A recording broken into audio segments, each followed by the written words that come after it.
One of the stepping stones of this film was that they came up with some very creative, very cool kills. A lot of new kills that I've never seen in any horror film. I've seen a lot of horror films. The deaths in this film are so surprising. Police, open up! Maybe she's gonna make it now. Maybe she's gonna make bam. Deaths are fantastic. They're gory and gruesome and annihilating everything you'd expect. To bring back with Friday the 13th, sex, drugs, and rock and roll, and people just getting, like, slaughtered. Gory-wise, yes. All these deaths are vicious, and they're exciting, and I think they're going to catch a lot of people off guard. So painful to watch. This is how the Donnie character gets it. His esophagus that's hanging out here, of course, there'll be more meat, blood, all that kind of stuff. They get it, and they get it again, and they get it again, and it is just non-stop. Constantly being on edge and nervous that around every corner is going to be something else. We really up the ante with some of the kills and get right in your face, and we're showing quite a bit. You scream and you cheer because you know that this is horrifying and it's what you showed up for.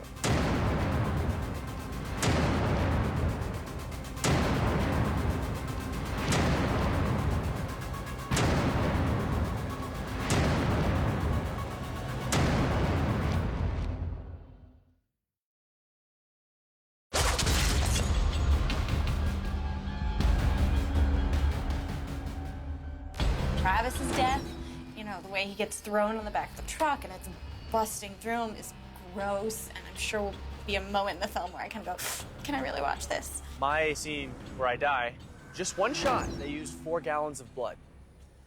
I don't even know if we have that much blood in our bodies. We really wanted to make his death really special so the audience could go crazy. So what we did was we found a black pickup truck that had a hay baler on the back, which is basically a long metal spike that's used on the farms.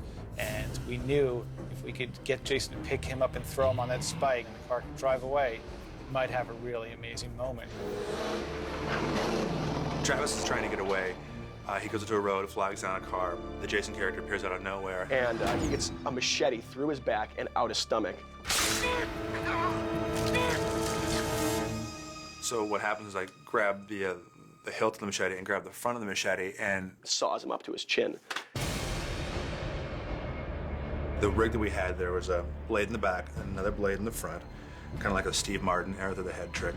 But there's a rig that he's wrapped around his rib cage where it's on a slider where I can shimmy it up so it looks like I'm actually cutting him. This contraption here, there's actually be a machete ramming up my body as I think I'm being held in the air.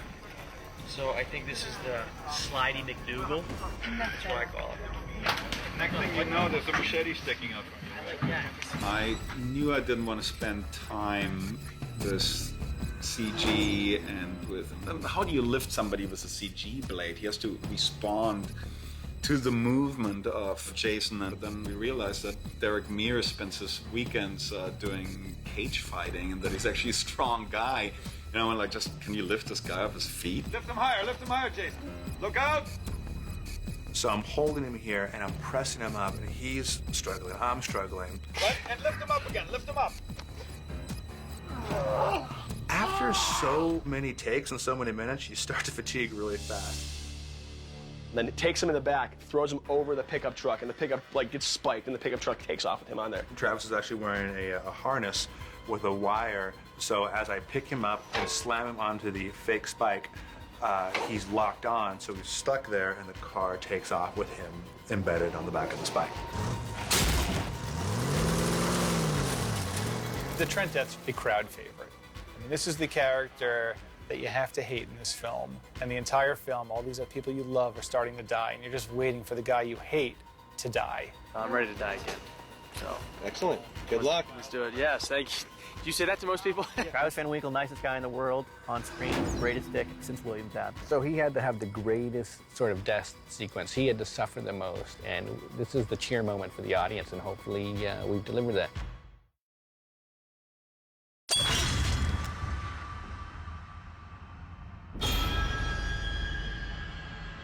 There are 2 separate groups of characters in this film, and the first group, they all die by page 15. They only shot for basically a week on the film, So then they all go home. They're not in the rest of the movie. So it was a big challenge for us, like first week of the movie, all right, we're killing 4 people, you know, 1 a day. And we started with Ben Feldman's death. My name is Ben Feldman, and we are on the set of Friday the 13th, and I play the character of Richie, and we're setting up to throw me into a bear trap. Action!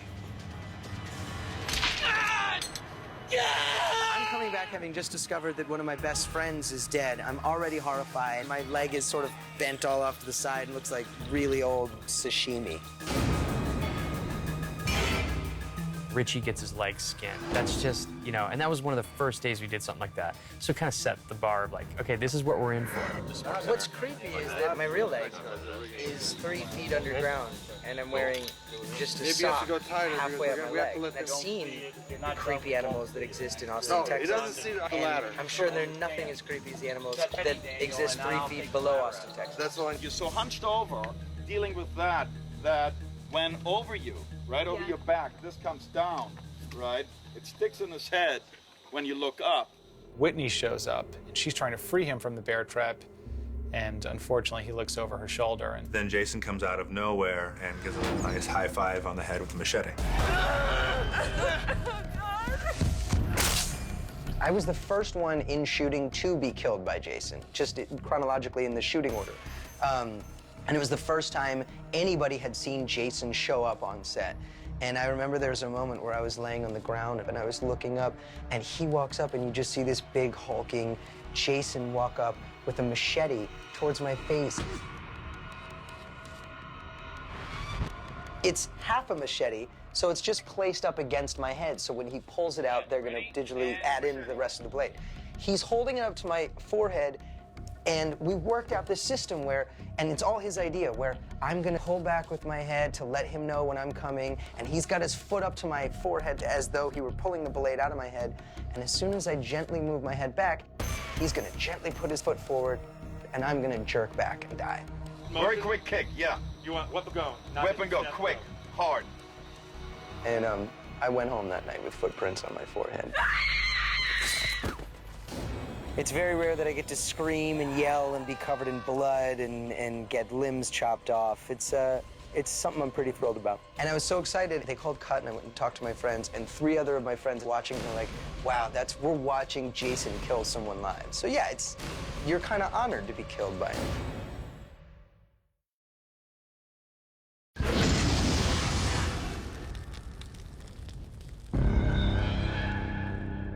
Today we're shooting my death scene. Amarika's death scene is she is by herself. Ben Feldman just left her inside of a tent. Richie, stop fucking around. Jason comes in and opens the tent, takes his prize, ties her up, and hangs her. In front of him, the chick he was just with is in a sleeping bag on fire over a campfire dangling from a tree. And slowly she's rotisserie'd. kind of like a TV dinner. There are many stages of me being cooked. I've done some of those already, but tonight was just me falling out of the bag, and then Whitney comes and she discovers my dead body, and I have my one last breath, and then she tears off this piece of my skin, just comes out in her hands. You gotta see this shit. This is crazy stuff back here. The special effects people were amazing with the burning and everything. It was amazing. Like this? Yes. And this? Yeah, like that. Whoa, whoa, whoa. Yeah. I can reset it. It's okay. Just step on it. The makeup is basically layered.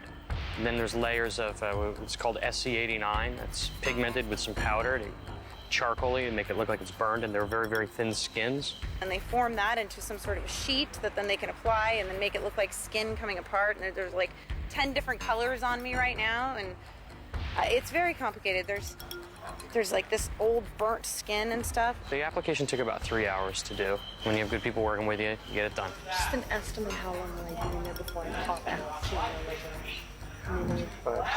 Okay, cool. Donna Evans, amazing tough stunt woman, was inside the bag, and the flame was actually below her, and it's actually burning through the bag. They have some flame retardant stunt tricks. It is protecting her, but it only lasts for so long, and you do feel the heat. 3, 2, 1, go! But the big thing also is when she's falling out and slamming on the ground. Now, your natural human reaction when you fall out of the bag is you want to catch yourself with your hand or break the fall. But being that she's cooked, she has to let herself go limp and just fight her natural instincts and bang the ground over and over and over again. It's original. You haven't seen anybody getting fried in a sleeping bag before. It's scary. It summed up everything you want to achieve with Friday the 13th kills. I remember when we came up with that, and I was like, am I sick? Am I a sick person? And I didn't think I necessarily was, but then when I watched it on dailies, I'm a sick person because it looks so horrifying. When I saw some people from the set the next day, they're like, you gave me nightmares. What I like about it myself for the Jason character is that it shows intelligence, that there's group A kids over here, the group B kids over here. It's a time delay so that by the time he's done with these kids, he can come back over here to finish the other kids. And then to sit here and to see it and it actually works and it's beyond what you imagine it would be, that's the greatest reward there is. Hopefully it'll be infamous.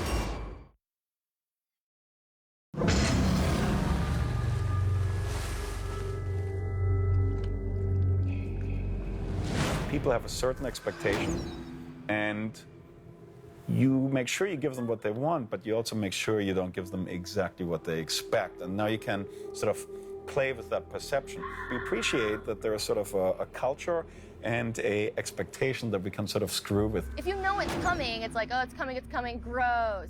If you don't know it's coming, what are you doing, Sully?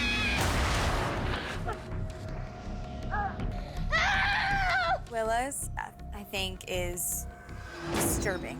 Just so disturbing.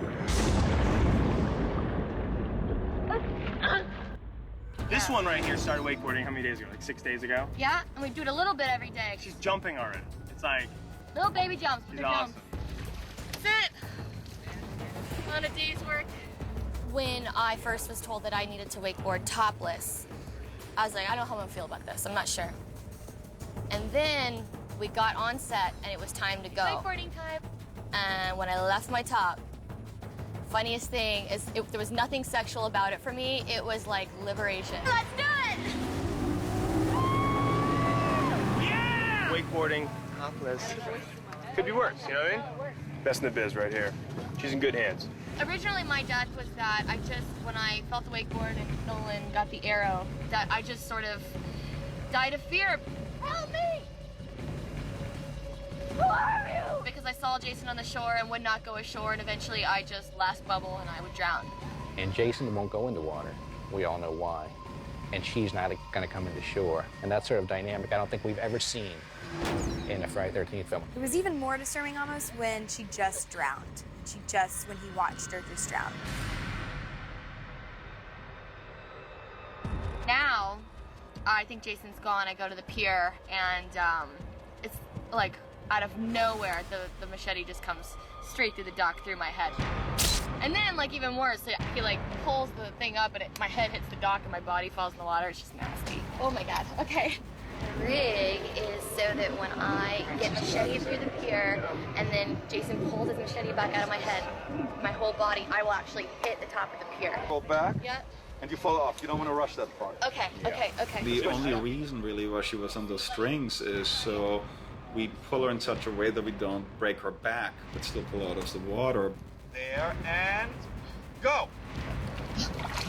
Okay, so my eyes will go up and then I'll fall into the water. Yeah. I can't wait to sit in a theater when I get back home after it's all out, and just listen to people and see like how loud they scream and what happens. It's gonna be sweet.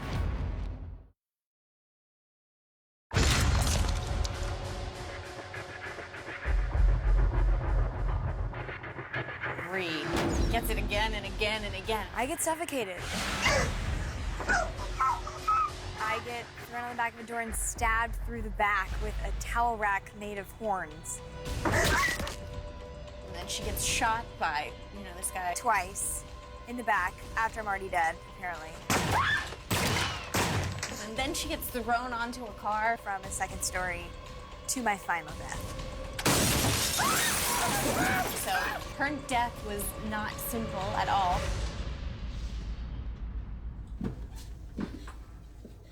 Trent? I'm freaked out, and then I run up the steps looking for Trent, and I can't find him. I go in the bathroom, and there's that quintessential moment where I'm like, don't go in the bathroom. Derek!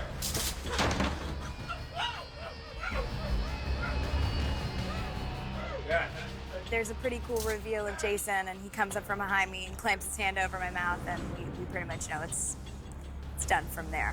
So you just opened. Boom, there he is. Okay. Yeah. When you see a kill that works, I think we all get a sense that it works, but that doesn't happen very often. The worst part, and what happens far more frequently, is you see a kill that doesn't work, where the timing doesn't work. She pulled the curtain. There's nothing there. That's what we did all a million takes before, yeah. Now we're doing a new reveal. He's there. The Bree kill in the bathroom, I think we shot the actual shot where she pulls back the curtain and reveals Jason behind her 23 times before we got it. Less like this, you see? More like, almost like your toes try to reach it. Okay. That will help greatly. Stage 3 of death. Rigor mortis. I've been done now. You just saw the bit with Bree in the car. I mean, it looked awesome. I've never seen a stunt done for me. And she was so cool. She was so great. You know, she hung from that beam and just dropped. 3, 2, 1, go! The pose was phenomenal that she happened to land, and she only had to do it once. And then I came in, took her spot, and was, you know, draped over the car dead. It was really cool. Okay, enough. And it was really fun to shoot, all of it.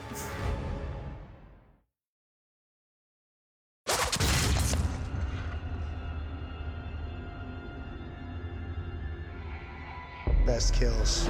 I think that's what's made this film, actually. Very creative, very exciting, very suspenseful, very thrilling kills. I thought mine's one of my favorites, and I'm not biased.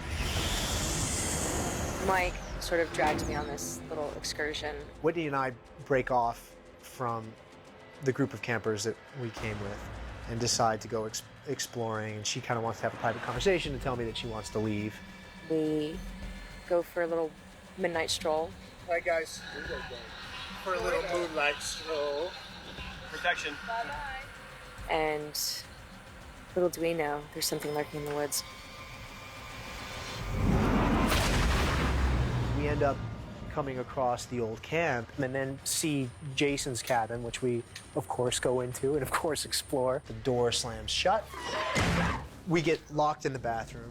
Jason's watching us from beneath the floorboards.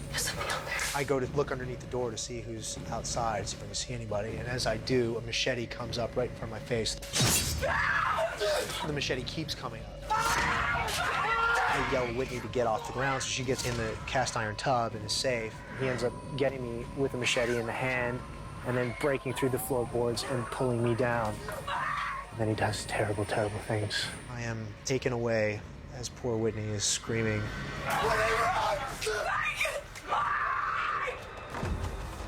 you excited for that scene? To actually I am. Who's not excited to die on camera?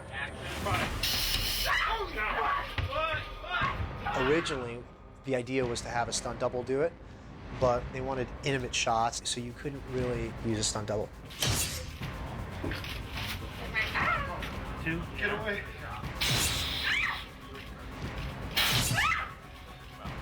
They showed me the choreography of the machetes, which was laid out very specifically in a fashion. I think there was actually 7 stabs before I get pulled down, and they were marked.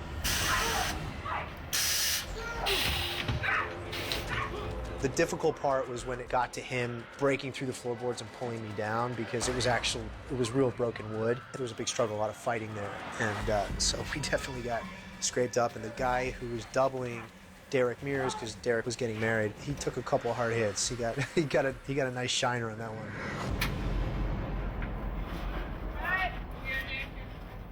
When I'm approaching anything that I'm working on, I always think about what it would be like, and it's disturbing, you know, to imagine being taken from this existence in that brutal of a fashion.